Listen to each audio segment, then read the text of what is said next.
കൃത്യമായി പറഞ്ഞാൽ മെയ് 2 മുതൽ 8 വരെ സുരക്ഷാ പരിശോധനയ്ക്കിടെ 19,710 പേരെയാണ് സൗദി അധികൃതർ അറസ്റ്റ് ചെയ്തത്.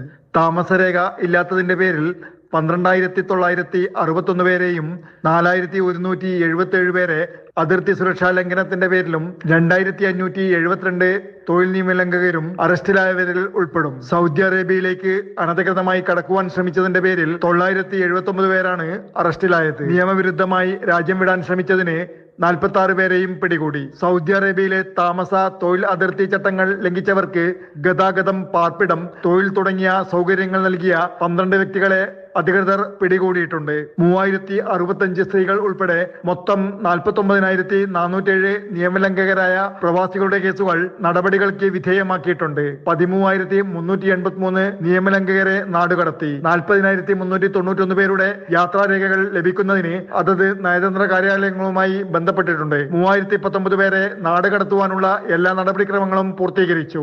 Mathrubhumi news, Riyadh.